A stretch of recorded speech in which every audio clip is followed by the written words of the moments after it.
Yesterday we talked about the regulating or controlling of Paticca Samuppada. When we can do so, then there arises something which we call Paticca Nirodha, which is the quenching or ceasing of Paticca Samuppada. The word Paticca Nirodha doesn't actually appear in the Pali scriptures directly, but it's implied every time the Buddha discussed the subject, because as we talked already about dependent origination, Paticca Samuppada, how things Samuppada arise, then he always would talk in the reverse order, how dependent on this quenches, dependent on this quenches. So it's dependent quenching, which is the meaning of Paticca Nirodha. If one sees the matter for oneself, one realizes that these words are an appropriate way to discuss what we're talking about now. So in the formula for this is avicca nirodho, sankhara nirodho, vijnana nirodho, or ignorance quenches, sankhara concocting quenches, consciousness quenches, mind-body quenches.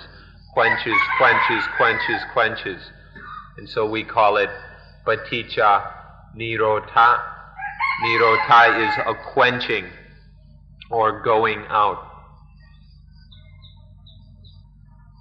Before we go on, we'd like to talk about a part of this that is very difficult to understand, that is very profound, that is hard to see. At one time, the Venerable Ananda, who was the cousin of the Buddha, and then for much of the Buddha's life was also his personal attendant, and so they were quite close. The Venerable Ananda went to the Buddha and said that Paticca Samuppada had occurred to him, that is, to Venerable Ananda, as Yawa Kampiro, which is merely profound. It's like saying it's pretty profound. One is able to say that it's profound, meaning it's not so profound.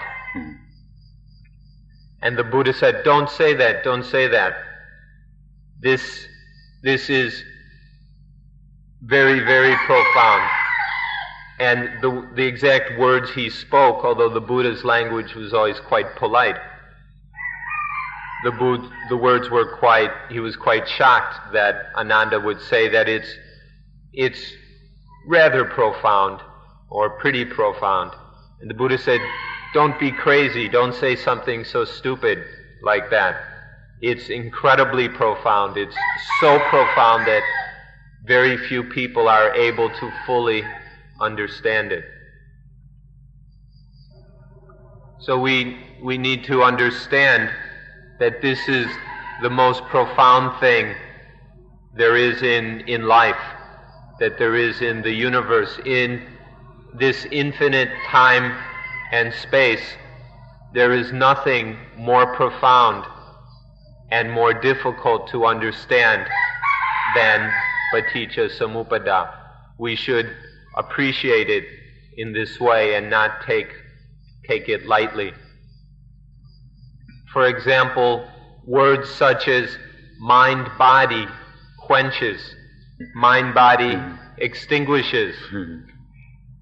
These words are very difficult to understand because where mind-body extinguishes, mind and body go out, but the person doesn't die. This is very difficult to understand, so please prepare yourself to listen carefully so you can understand this very difficult subject. This is the opposite or the reverse of Paticca Samuppada. Paticca Samuppada goes this way, and Paticca Nirodha goes the opposite direction. The formula for this runs avijja yata viraka nirodha, because avijja, ignorance, extinguishes without any remainder.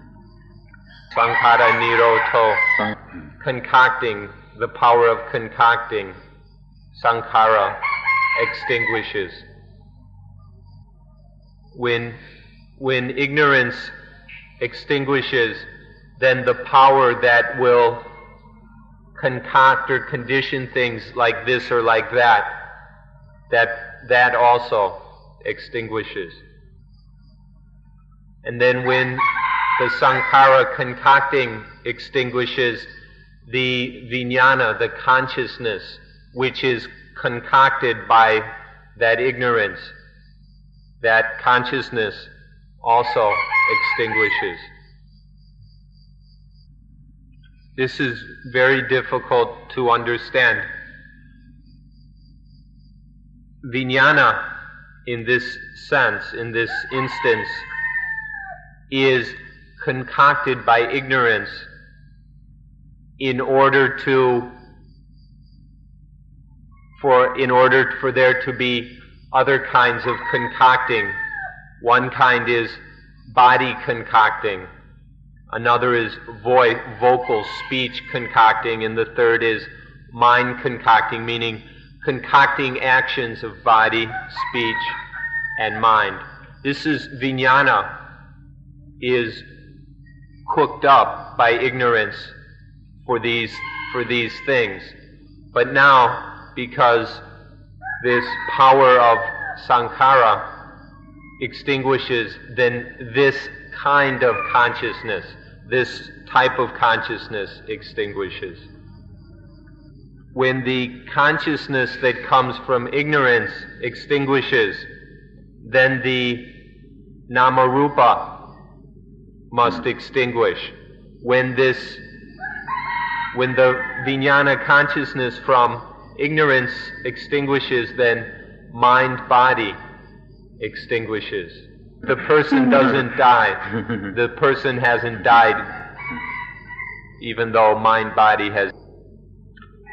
When the mind-body that is concocted by ignorance extinguishes, then the sense bases, the sense media of eyes, ears, nose, tongue, body, and mind, which have been concocted by that ignorant mind-body, these also extinguish.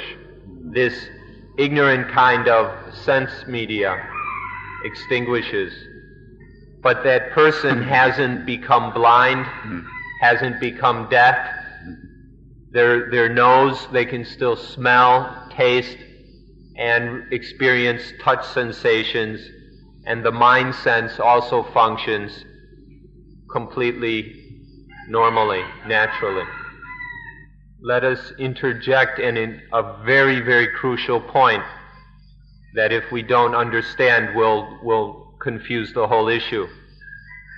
That is the word nirodha, or extinguishing, sometimes translated cessation or quenching. This word extinguishing doesn't mean that something is completely obliterated. What it means is that whatever is extinguished ceases to perform its function. It stops doing its function. This is the meaning of nirodha. When something performs its function, we say it's born, it arises. This is the word samuppada. It comes into function, it arises. So the eyes,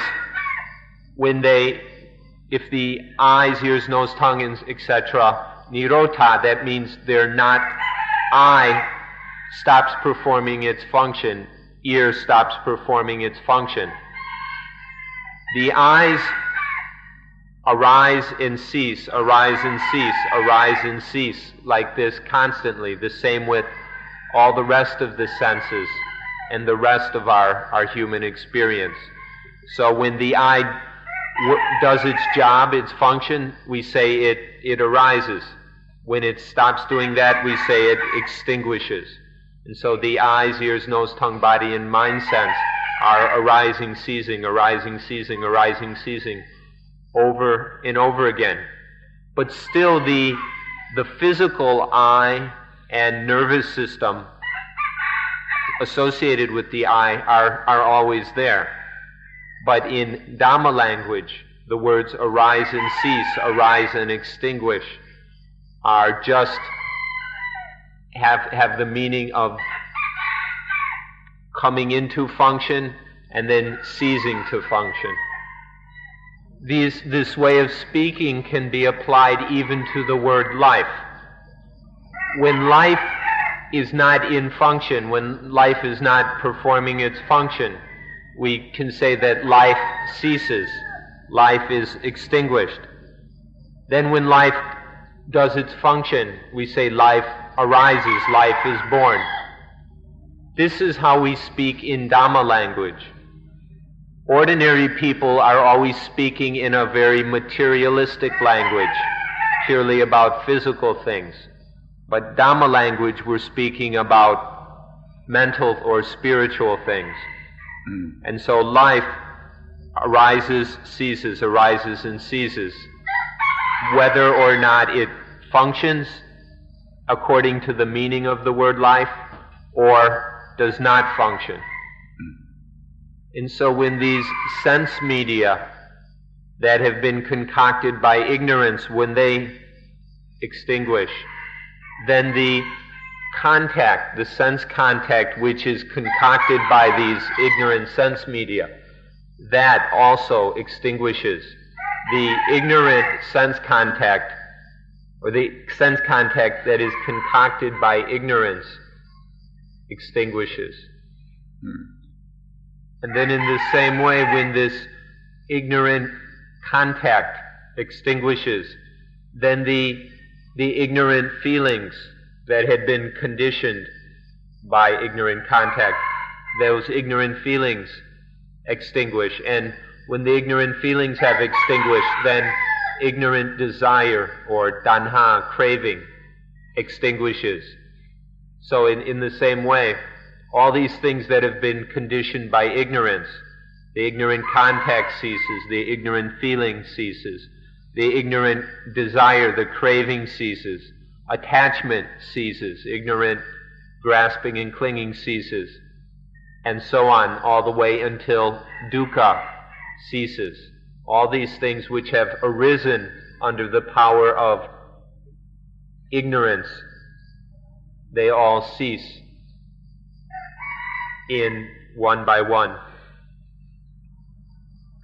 Ignorance ceases because vicca, correct knowing, comes in.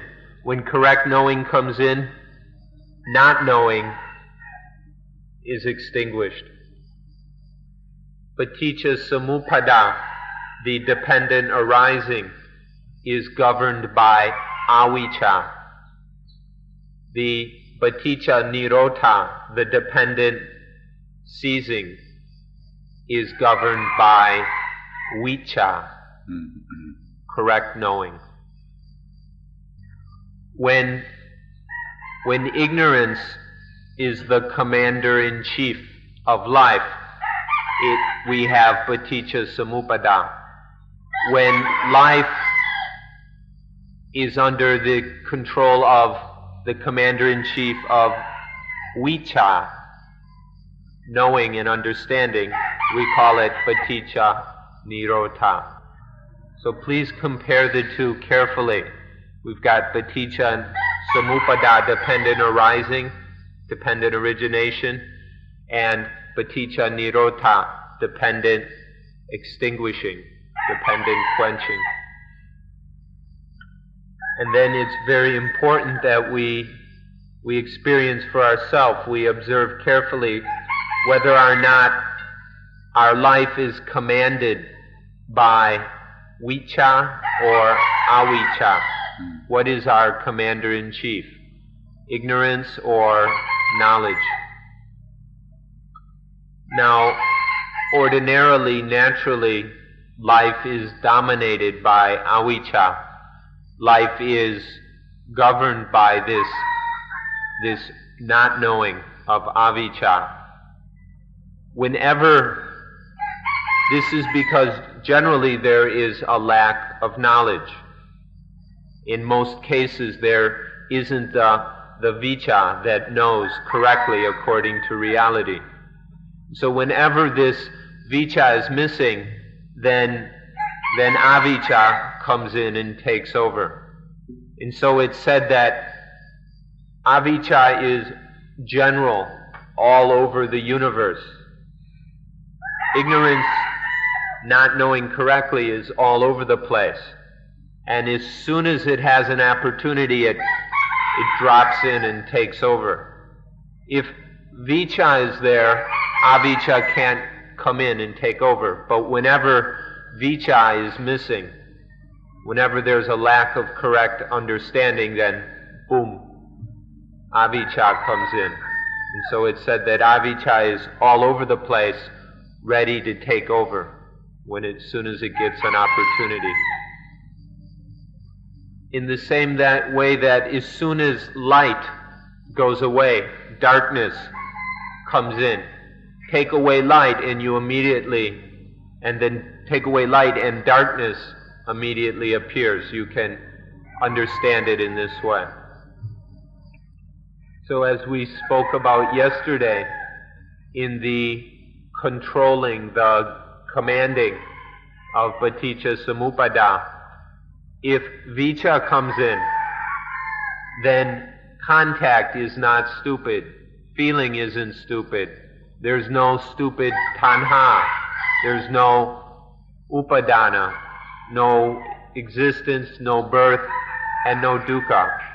Through vicha being in charge, all these stupid conditions no longer exist. And this is how vicha governs Paticca Samuppada and doesn't let it happen. And so we can see that we need to have vicha or panya, intuitive wisdom, which is one of the synonyms for vicha. We need to have vicha or wisdom come in. And so we have anapanasati as a way to develop the necessary intuitive wisdom so that sati, mindfulness, can bring in that wisdom just at the moment, right at the moment of contact. If through anapanasati mindfulness is sufficiently developed so that it's fast enough, sensitive enough, and wisdom is complete enough, strong enough, then they can be used right there at that moment of contact. And then contact is governed by vicha, and then the whole, whatever results from that contact, is also governed by vicha, and then no dukkha occurs.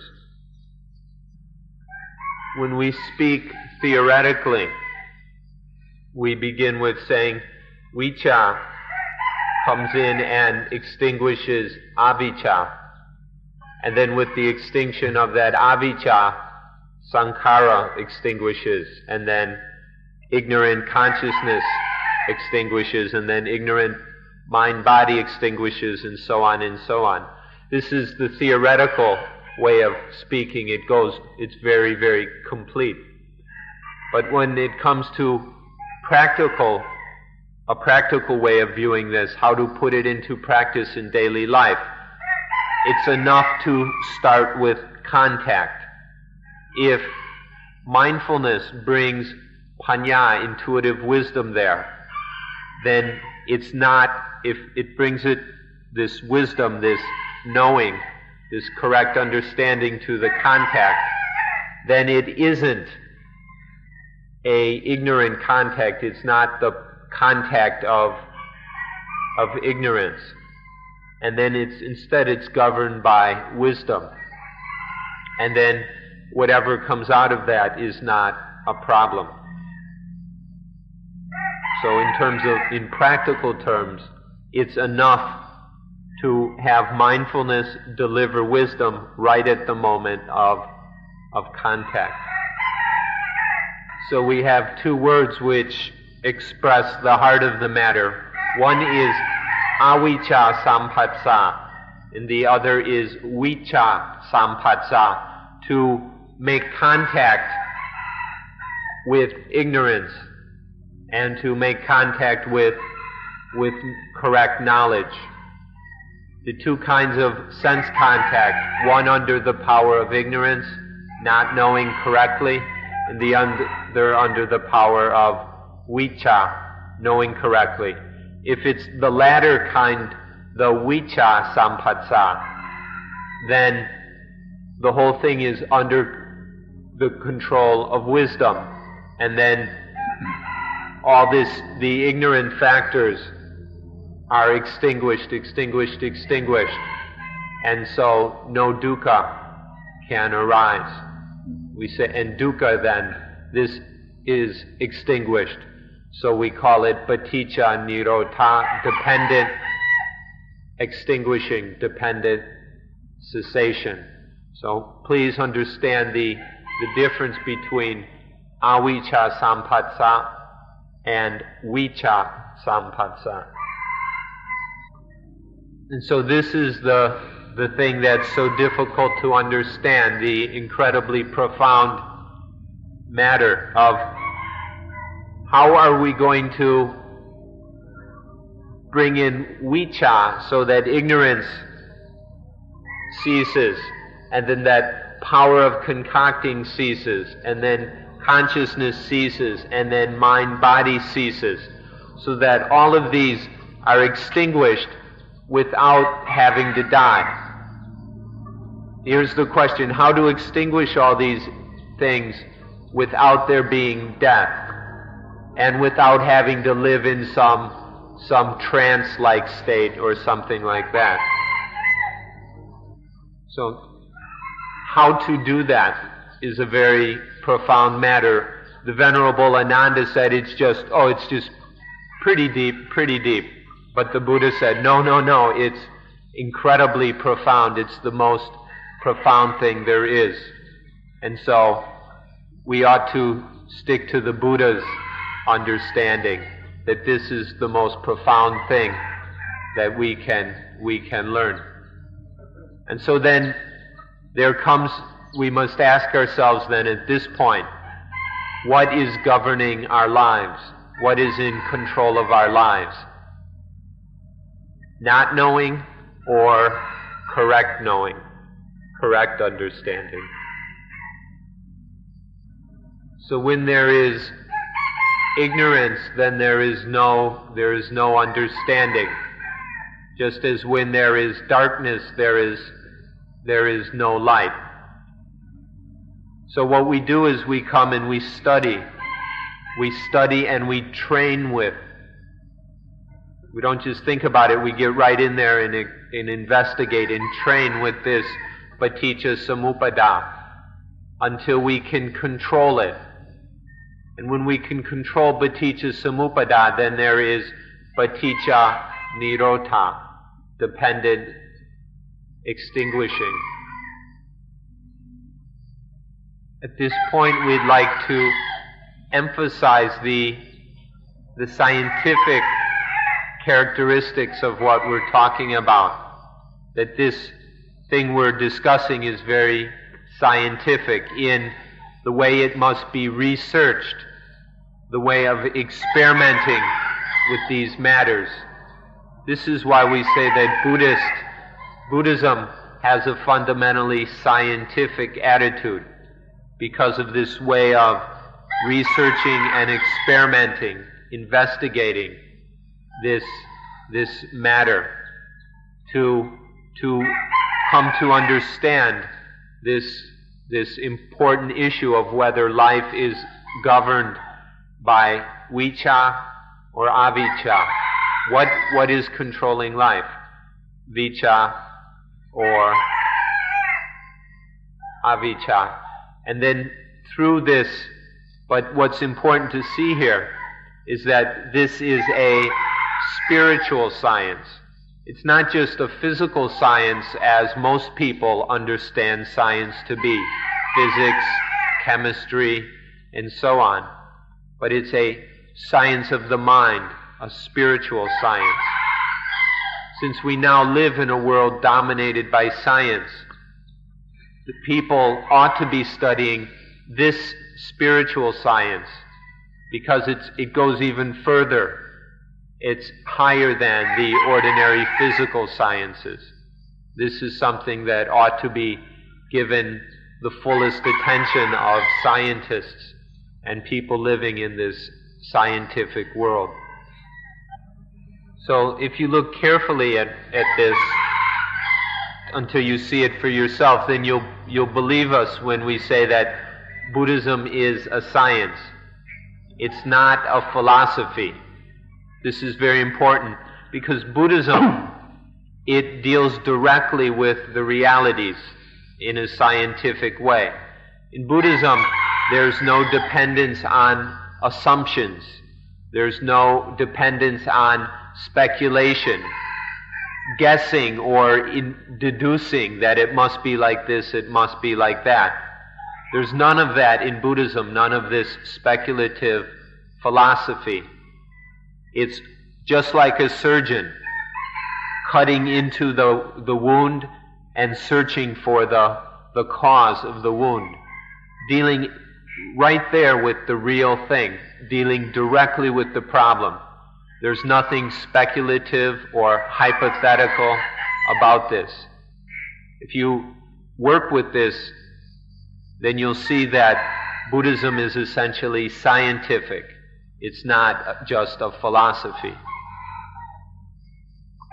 But nowadays, people in this world like philosophy.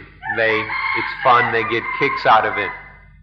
People are infatuated with philosophy and become deluded by all this speculative thinking up all kinds of wonderful ideas.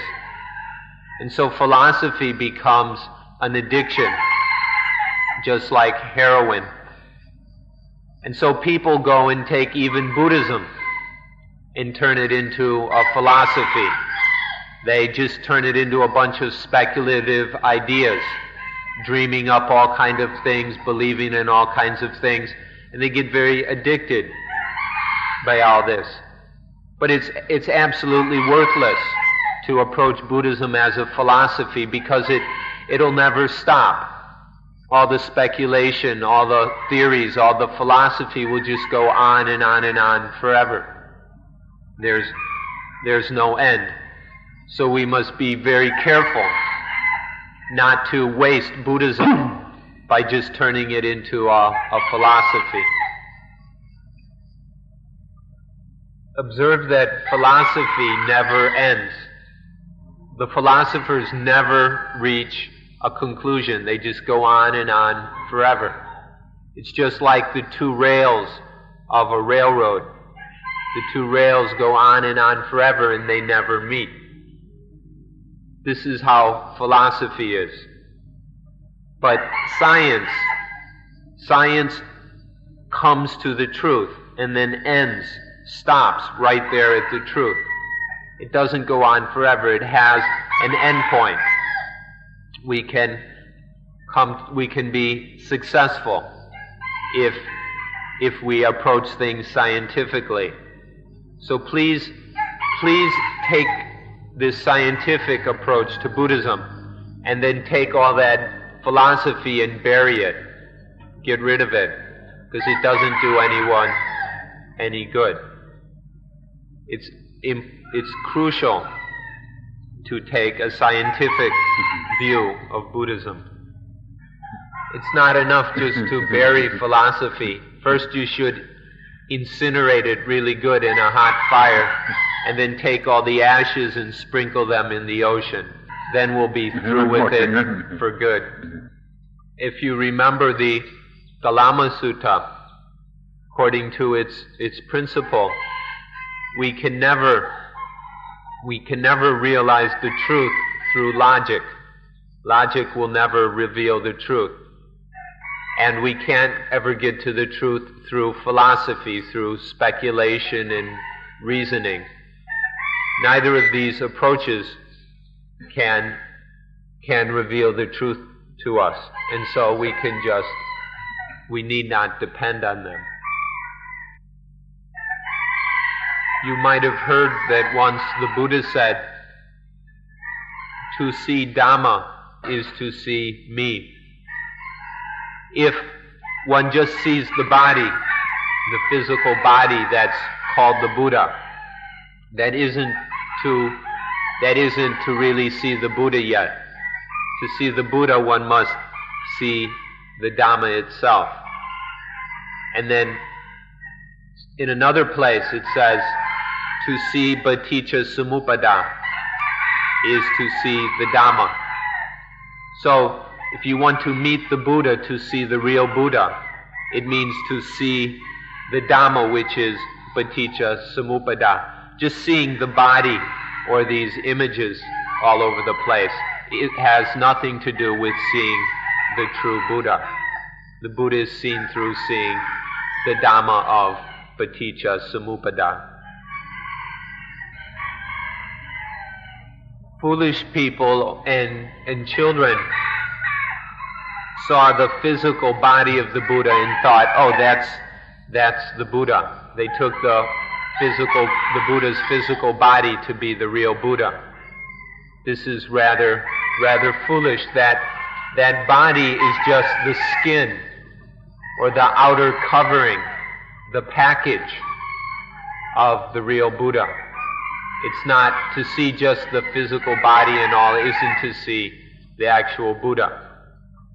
And then people who are even more stupid than that, they think the Buddha is all these images. They think that a Buddha image is the real Buddha. This is a very unfortunate foolishness. The real Buddha is seen by seeing the Dhamma, and that real Dhamma, and the Dhamma is seen in seeing Paticca Samuppada. This is the way that intelligent people see and understand the Buddha. It's not necessary to go to India or anywhere in order to find the Buddha. We only have to find the Buddha, we just have to go to the place where we can find Paticca Samuppada. That is to go to our own heart. And in our own heart, through seeing Paticca Samuppada in our own mind, we can meet the Buddha. Right now, the Buddha is blocked from our view by a curtain of ignorance. There's this curtain of ignorance hiding the Buddha from us. So if we pull aside the curtain, if we open the curtain, then we can see the Buddha right here. It's not necessary to go traveling around searching outside. Just see it here in this Paticca Samuppada. This is to open the curtain, and then we find out, oh, the Buddha's sitting right here. The Buddha's been right here all along. The curtain, your curtain of ignorance, where is it? Have you seen it yet? Through studying, investigating, experimenting with Paticca Samuppada, we'll see this curtain of ignorance. We'll see it clearly. And then through a thorough understanding, of Paticca Samuppada, we'll be able to pull aside the curtain. Or if we want, we can just cut it down and throw it away. And then in this way, we meet the Buddha. We can, through fully understanding Paticca Samuppada, we will see the curtain of ignorance, and then we'll be able to destroy it. And so we can see that merely to study this is quite profound. And then to practice Paticca Samuppada, to actually train in this and bring it into daily life, that's very profound.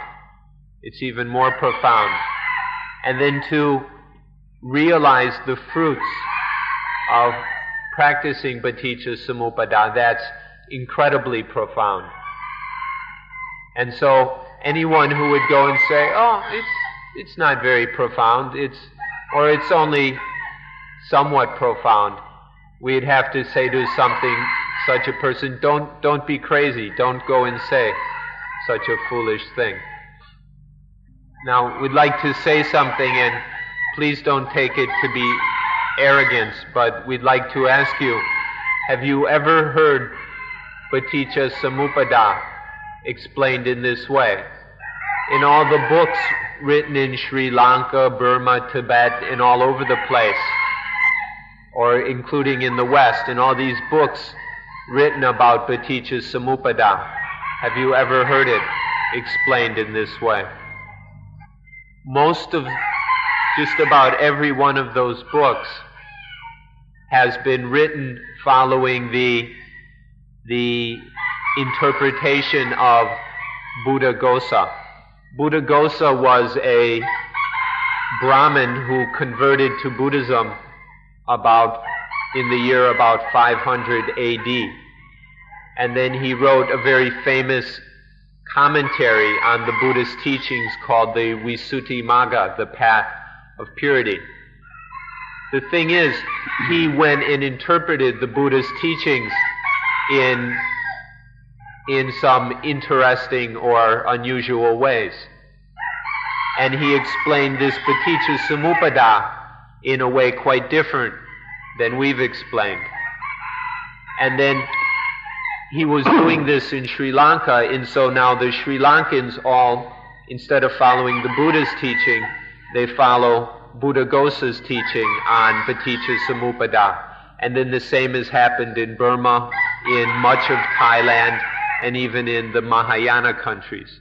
So just about all the books, and even the Western scholars who have come to study Buddhism, have all followed Buddhaghosa's interpretation.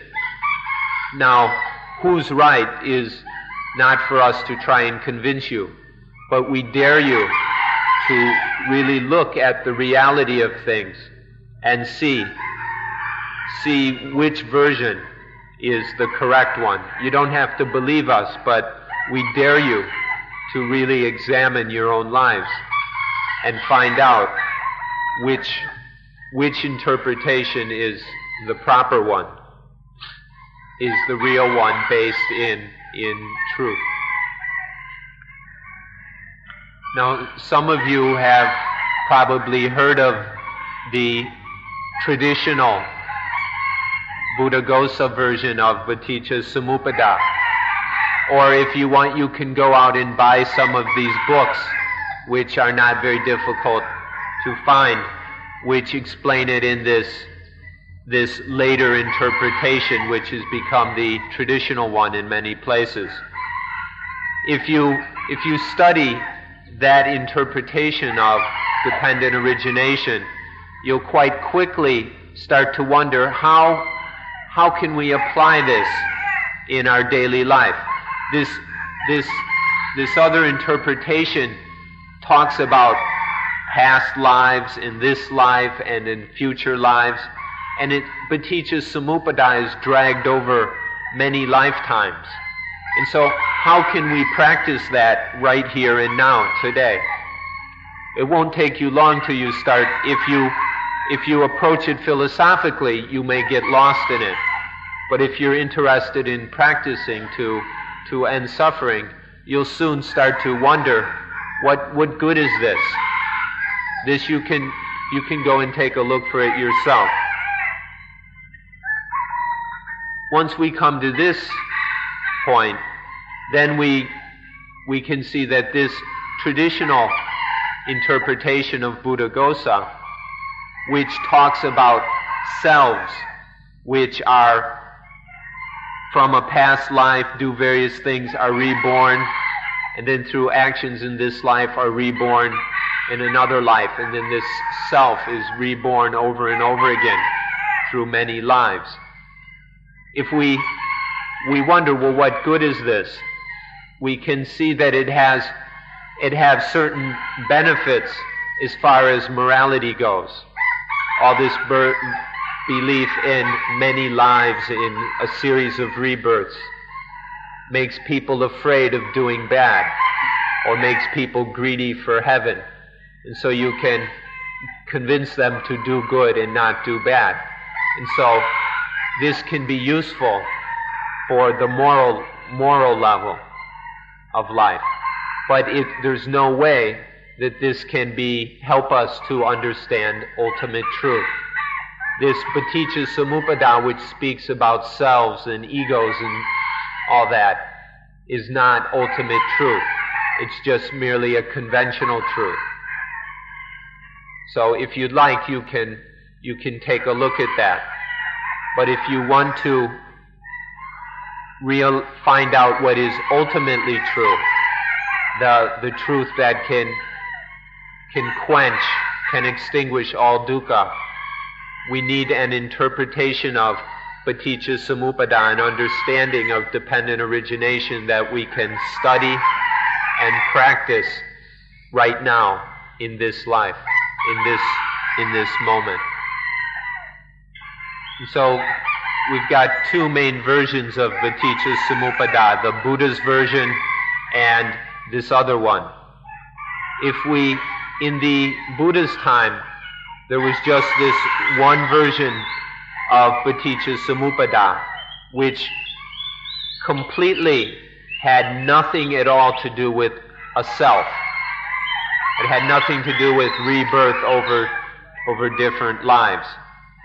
But then later, there were various commentators on the Buddha's teaching. And then over time, these commentators developed other things. And then Buddhaghosa in the 5th century A.D., I believe it's the 5th century, in his book, the Visuddhimagga, came up with this other version, a version that is all built up around a self.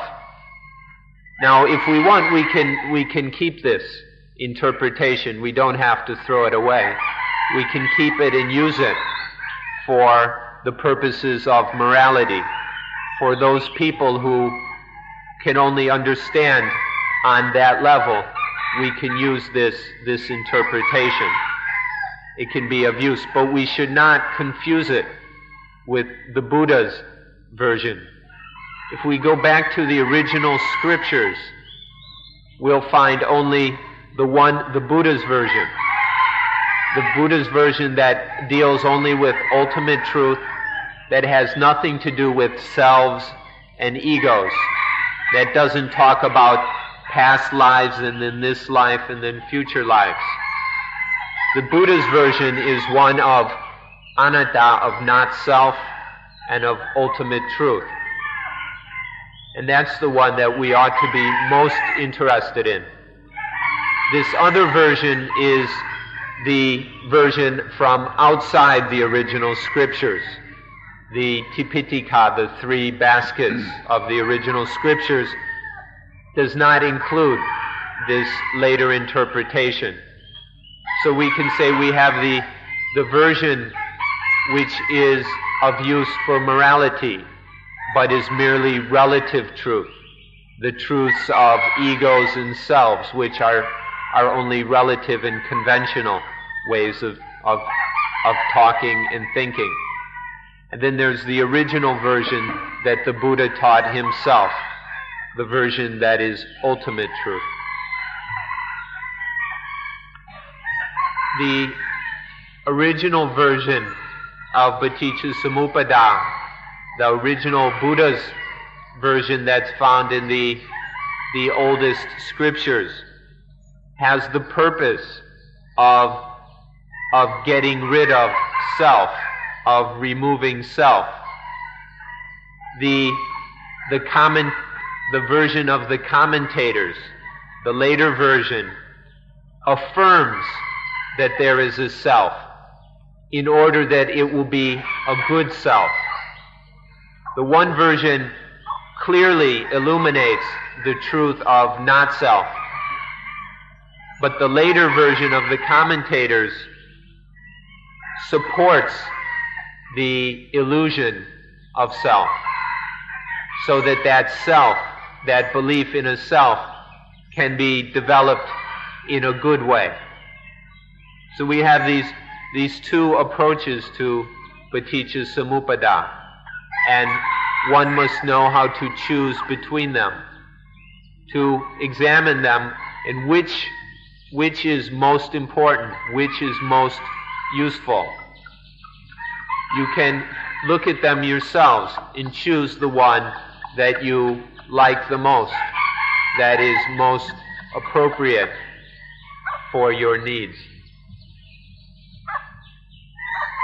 The Paticca Samuppada of ultimate truth that removes the illusion of self, and the Paticca Samuppada of relative truth, which supports the illusion of self, of soul.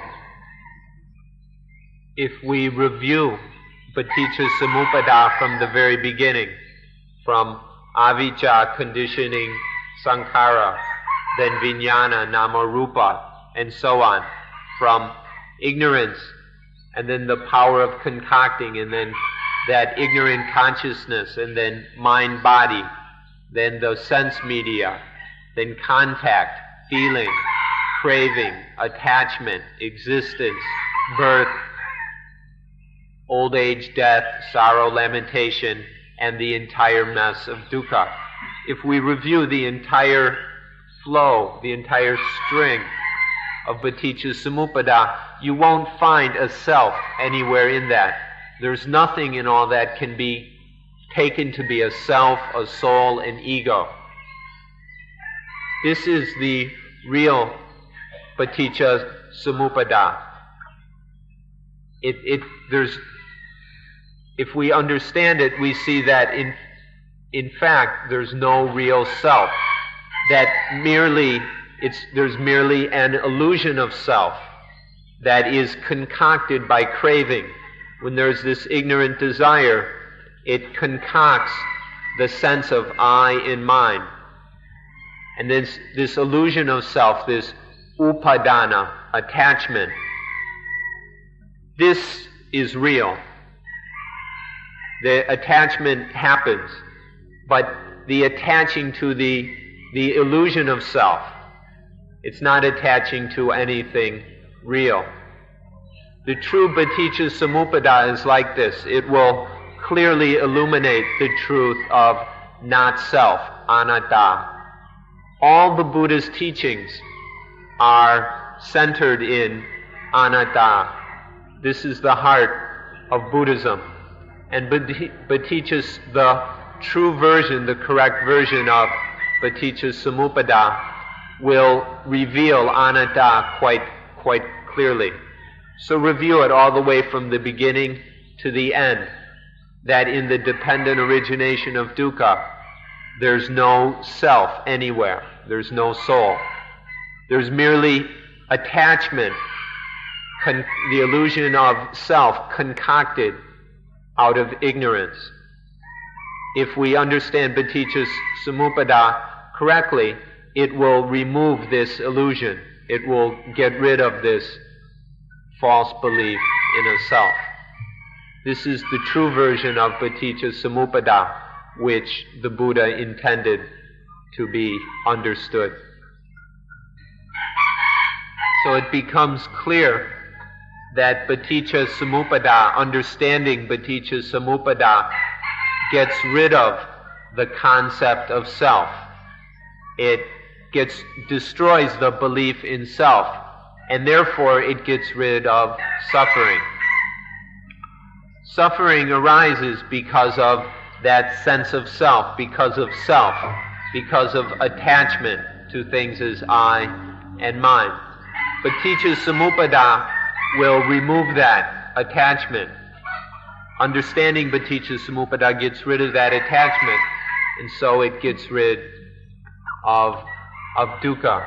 If we understand Paticca Samuppada according to reality, then it will remove the upadana khandha. The khandhas are the 5 aggregates of life: body, feeling, perceptions, thought, and consciousness, vijnana. These are the five basic functions that make up a human being. A human being is just these five functions working together, interdependently. Clinging to any of these khandhas is called the upadana khandhas, or the aggregates that are clung to.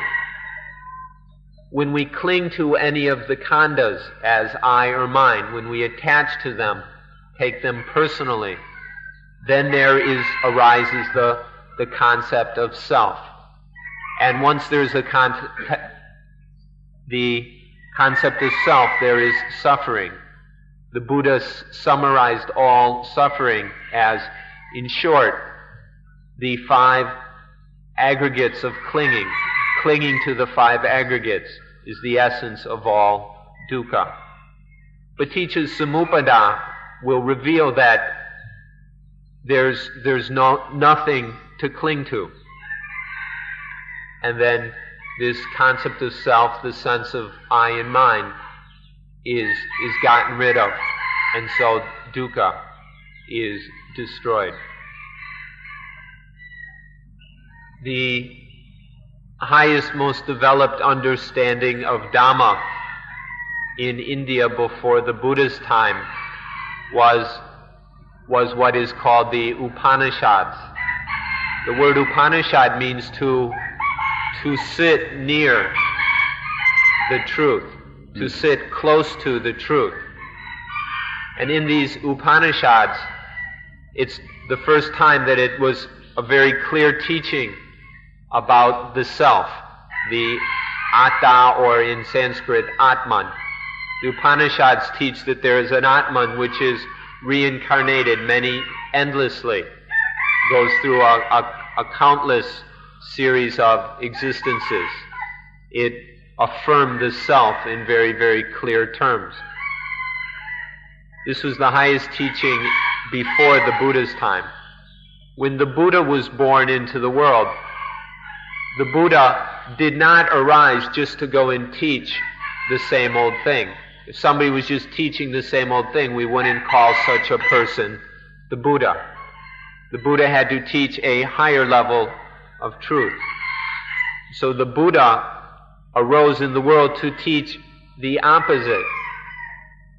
Instead of teaching that there is a self born over and over again, the Buddha taught that there's no self, not self. The Buddha taught the profound truth of Paticca Samuppada, that dependent on ignorance and then these various conditions, dukkha is concocted.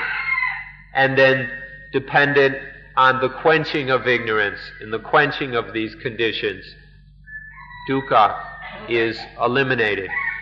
Through teaching Paticca Samuppada and Paticca Nirodha, the Buddha clearly illuminated the fact of not self, which if we want, we could say it was in order to clear away the old scriptures, the old teachings, in order to bring in this new truth. So this was the purpose or the function of the Buddha, to teach the reality of Paticca Samuppada, Paticca Nirodha, that there's no self, that self is merely an illusion. Through eliminating self, dukkha is eliminated. We can be free of dukkha because all dukkha, all suffering, is a product of the self. Without any self, there's no suffering. This was what the Buddha's task was. So you should start to understand at this point that there are two ways of speaking, two modes of language. There's the language of the ordinary person who speaks in terms of I and you, in terms of selves, in terms of people. We call this people language or personal language. This is the ordinary language that is used in the world. But there's another way of speaking. It's the way of speaking of those who understand the truth. This is a way of speaking that is based in ultimate truth.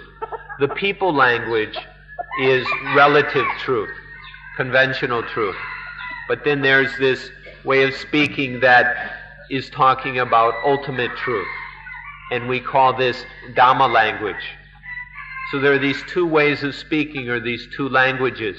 And every word can be understood in both ways. The word birth has two meanings. The word death has two meanings.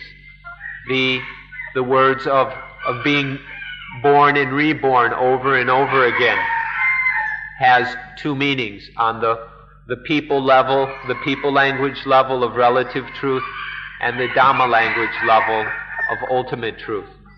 We should be aware of this so that we can understand these words correctly on both levels of truth.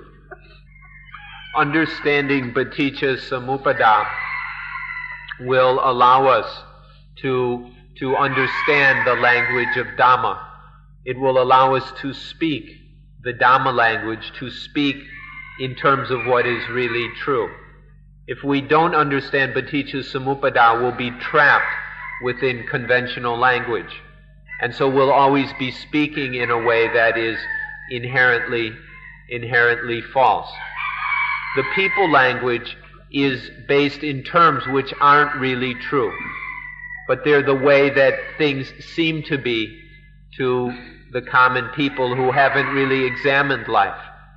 But those who have looked carefully at life see a deeper truth and then speak the Dhamma language, which is in the terms of that truth. Paticca Samuppada, the understanding of this, will allow us to speak and understand the Dhamma language of ultimate truth.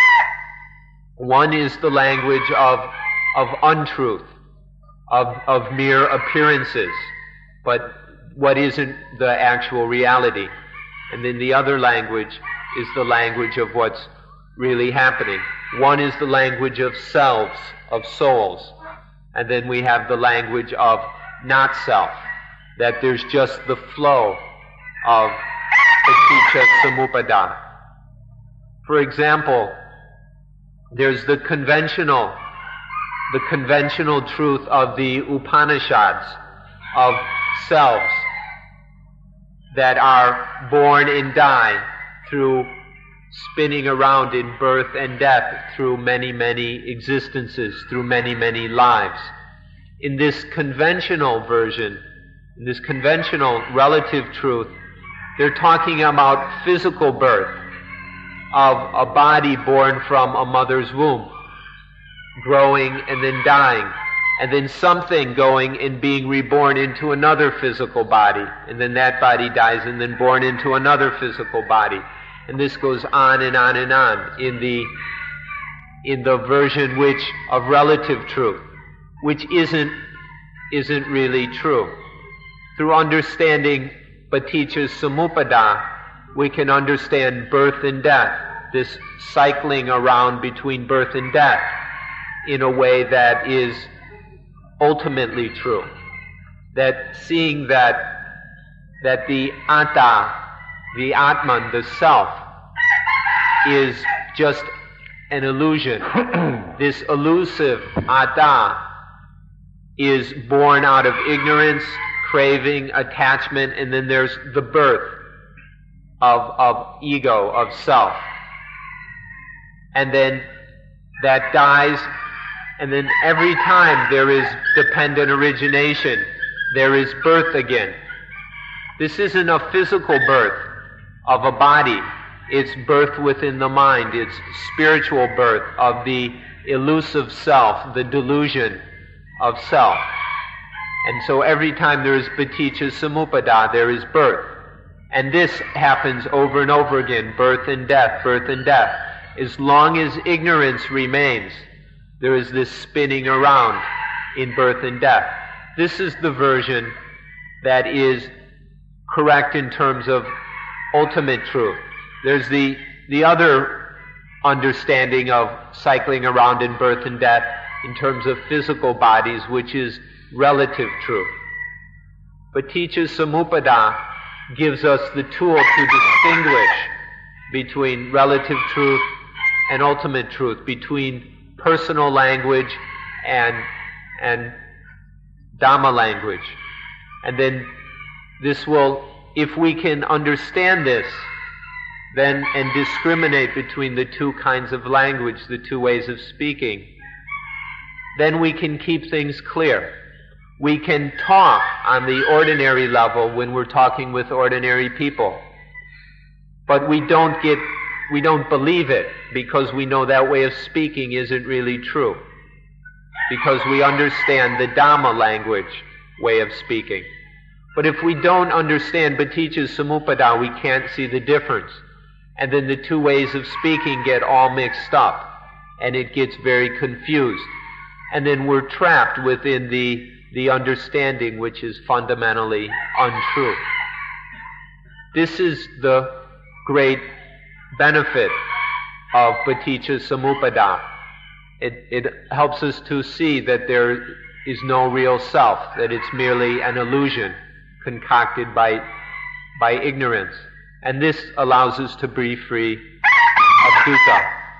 Understanding Paticca Samuppada allows us to speak both languages and not get them mixed up. And then so we see the real meaning of birth and of death.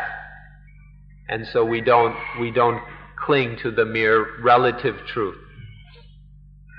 And now we come to a very important word which people are always worrying about and getting quite excited and emotional about. This is the word rebirth.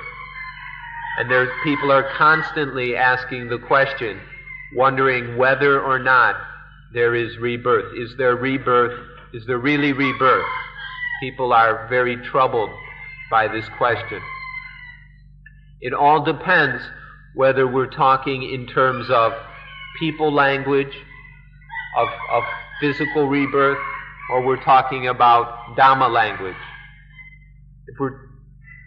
If people are talking in terms of some physical rebirth, if they're speaking the personal language of egos, and they talk of a physical birth, and then that body dying, and then this soul going and being reborn in another body, and this going on over and over again.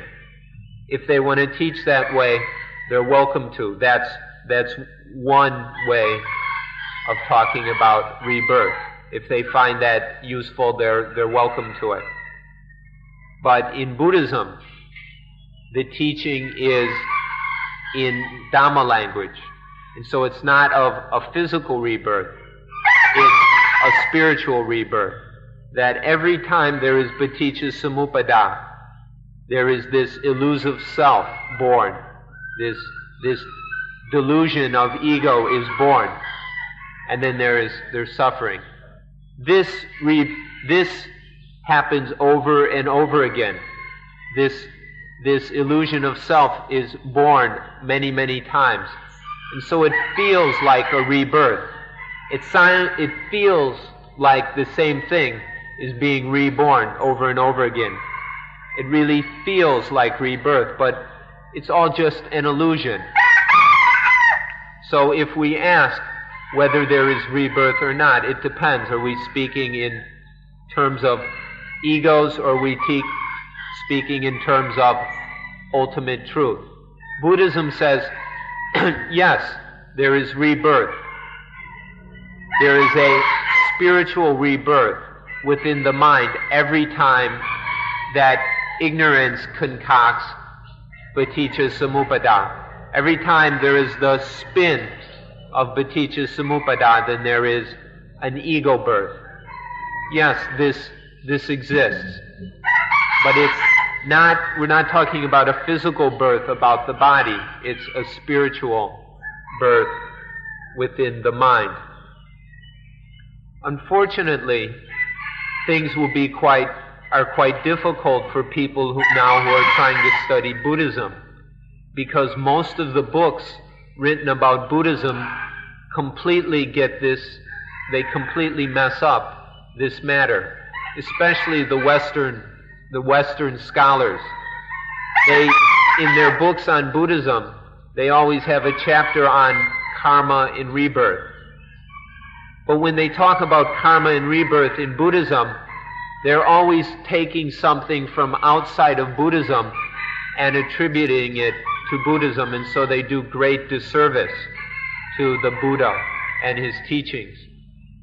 These chapters on karma and rebirth are always in terms of these selves, these egos that are reborn over many lifetimes, which completely goes against the heart of the Buddha's teaching, which is anatta, not self. That self is merely an illusion, born in order to suffer, and born many times within the mind. The Buddha's teaching is about spiritual rebirth. So the question of whether or not there is rebirth depends on what way we're talking. Are we talking in physical terms or in spiritual terms? If we want to speak if people want to speak in physical terms about rebirth into many, many different bodies over centuries and eons and whatever, that's up to them. That can have certain advantages for morality, teaching people to do good and not to do bad. And so they can do that if they want. But if we want to be clear on what the Buddha's teaching is about, we should understand rebirth in the spiritual language of ultimate truth. That rebirth is just this concept of I, of ego, reborn in the mind. Actually, nothing is reborn even. It just feels like the same thing is reborn. Really, it's a completely new birth, but it feels like rebirth. This is how to respond to the question, is there rebirth or not? If we don't get this, if we can't see the difference between these two ways of understanding the word rebirth, it will be impossible to understand the Buddha's teaching, and then it will be impossible to get free of suffering. As long as we believe in a self, we're condemned to suffering. So if you're wondering, am I going to be reborn? If you spend time pondering this question, am I going to be reborn? It all depends what kind of rebirth you're wondering about. The physical rebirth of people language or the spiritual rebirth of Dhamma language. If we're talking in terms of Dhamma language, you can just look inside, and you can see Paticca Samuppada as it arises. You see this arising of dependent origination. And then you see, yes, I've got rebirth. There's rebirth here for me. Because you can see it right here if you're within the mind. And so you know for yourself. that whether there is rebirth or not, if there's rebirth for you or not. As for the other kind of rebirth, the physical kind of rebirth, there's no way you can see it. How can you look and see whether you're going to be reborn or not? There's no way you can see it. It's impossible to know and understand rebirth. All you can do is believe what somebody else tells you. It's written down in some book, or some preacher says that you're going to be reborn in this and this and this. The most you can do is believe someone else, take it on someone else's authority. And then it's not your own truth. It's just some second-hand truth you picked up from somebody else. You've got no freedom if all we do is believe other people. But this spiritual rebirth in the mind we can see right here. Every time there is Paticca Samuppada, the delusive self, this ego, the belief in ego is reborn. And you can see it happening. And so you know for yourself whether there is rebirth for you or not. You don't have to depend on anyone else or believe anyone else. This physical rebirth, we have no way of knowing. It's not really, it can't really be true. It's got no ultimate truth, the way this spiritual rebirth has. You can see right for yourself the ultimate truth of it. This other stuff, although it's not ultimately true, because it's not ultimately true, we ought to leave it alone. We shouldn't get caught up in it. However, we can still kind of have it around. We don't have to get rid of it completely. We can have it around for the sake of children or people who don't have much wisdom, who need such kind of teachings for the sake of morality. People who aren't very bright need rather simple arguments to convince them to do good and not do bad. So we can have this rebirth in terms of selves as a way to explain to people who aren't so bright why they need morality. But for people with more wisdom, that becomes unnecessary. Seeing Paticca Samuppada is enough, and one knows the need for morality without having to believe anyone else or take it on someone else's authority. So whether we'll be reborn or not, it depends on whether we're talking about physical rebirth or spiritual rebirth. And also, we should see that physical rebirth, it's not a problem. There's no need in worrying about physical rebirth. Dukkha does not arise because of physical birth. There's no problem with being born physically. There's nothing wrong with it. There's no problem.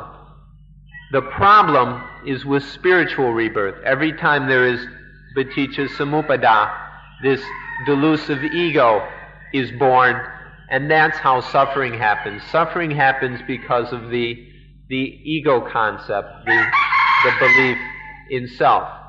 So the problem is with spiritual rebirth. So we can leave alone that physical rebirth. It's the spiritual rebirth that we need to concern ourselves with, and we can see it right for ourselves. And it's this kind of spiritual rebirth that we should avoid. Don't be reborn spiritually. As far as the physical rebirth, we've no way of knowing whether it's true or not, so there's no need to worry about it. But this spiritual rebirth is crucial, whether we're going to live with suffering or live free of suffering. It all depends on understanding rebirth in spiritual terms. And so now we've got this spiritual rebirth. We can see right here this rebirth as it happens. It's santitiko, to be directly realized by oneself, within oneself. See it clearly, directly, right here, by oneself. This rebirth we can see directly. Every time there is paticca samuppada, there is rebirth. The illusion of ego is reborn. This happens many, many times in one day, so you have plenty of opportunities to observe it. Some people, in fact, are really good. It can happen every second. They see something and there's rebirth. A sound hits the ear, there's another rebirth. A smell comes in the nose, another rebirth. A taste on the tongue, another rebirth. Some people, they're really good at this. There's rebirth every second. This is the rebirth that we can know for ourselves, experience for ourselves, see for ourselves. This is the rebirth that is true in ultimate terms, and we can observe it. Through understanding paticca samuppada, we'll understand rebirth. And when we see that rebirth of the illusion of ego is the basis of suffering, then we find the way out from suffering. Through understanding this rebirth, this spiritual rebirth, we can realize nibbana, realize the perfect coolness and perfect peace, where life continues in a very natural way, but there's no more suffering, no more defilement. So time has come to an end, and we'll have to end today's talk now. So you ought to agree by now with the Buddha that paticca samuppada is something very, very profound, incredibly deep, because you've had to sit through all this explanation and go through all this difficulty in order to understand it. Thank you for being very patient listeners.